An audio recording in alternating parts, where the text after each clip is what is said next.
Talvez você não saiba disso, mas é possível plantar árvores nativas, hortaliças e frutíferas sem ter que usar adubos químicos e fertilizantes industriais. Tudo que as plantas precisam para crescer e se desenvolver pode ser encontrado na própria natureza. O biólogo Murilo Arantes nos levou até essa área de floresta para mostrar como a natureza produz os próprios fertilizantes. Esse material que está aqui no solo da floresta, né, madeira em decomposição, galhos, folhas, né, aqui sementes, esse material, ele é o adubo da floresta.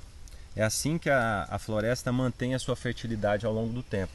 Ela recicla os nutrientes e isso mantém a vida no solo. Então é um conjunto de interação entre essa parte orgânica desse material que vai caindo com os fungos. Esse aqui é um fungo chamado orelha de macaco, né?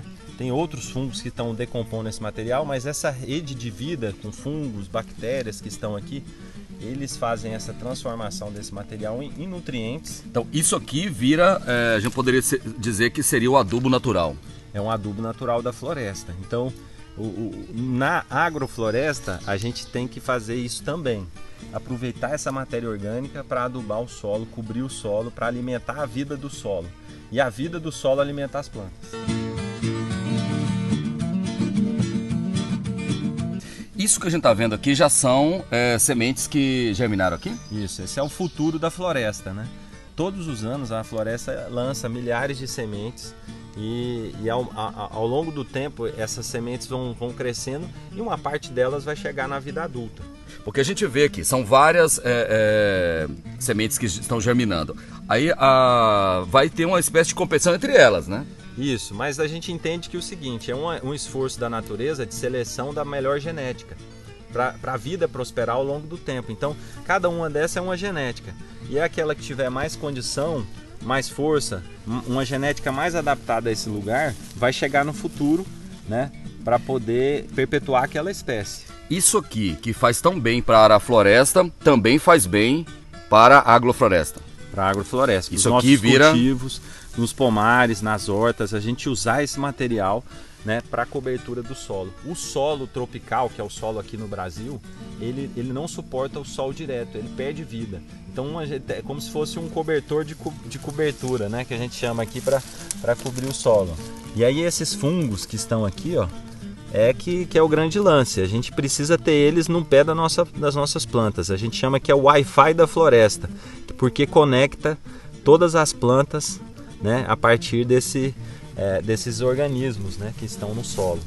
O Lio, já poderia dizer que pegar esse conceito e levar, por exemplo, para um quintal de casa, aquela história de tirar as folhas e jogar no lixo, é jogar adubo fora, então, para quem tem um pé de manga, limão, laranja dentro de casa. Exatamente. A gente vê que muitas vezes junta as folhas e queima, né?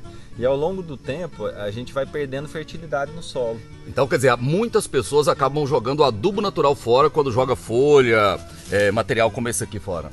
Exatamente. A gente pode aproveitar essas folhas que caem, né? A gente juntar e faz um cercadinho de madeira mesmo em volta de um pé de fruta no nosso quintal, e aquilo ali vai colocando aquele material vai decompor, como acontece aqui na floresta, e nunca mais você vai ter um solo pobre. E não precisa de usar químico. Não precisa de usar químico e sua planta vai ficar fortalecida. Ela precisa disso. As plantas, elas gostam dessa cobertura de material orgânico em decomposição. O que uma natureza dessa aqui, uma área dessa aqui, ensina pra gente lá no quintal da casa, de repente num pomar da chácara? O que a gente pode aprender com isso aqui? A gente pode, tem muitos princípios, né, que a gente estuda da floresta, esse é que é a cobertura do solo, a biodiversidade. Nos quintais a gente precisa, porque às vezes não tem muito espaço, então plantar as plantas juntas ali, uma planta, a gente pensa até que estão competindo, mas uma planta fortalece a outra, porque tem troca de nutrientes, elas precisam uma das outras. A gente pode usar, por exemplo, eu quero uma fruteira, um abacate no meu quintal. Mas até o abacate chegar lá, eu posso cultivar tanta coisa naquela terra junto com o abacate. Eu posso plantar um feijão, um milho, uma abóbora naquele espaço. Eu posso colher uma outra fruta que vai ficar junto com o abacate, mas num tempo menor, um mamoeiro, por exemplo, que vai crescer junto com o abacate, mas 2, 3 anos eu não tenho mais um mamoeiro aí, enquanto meu abacate está crescendo. Então a biodiversidade, né?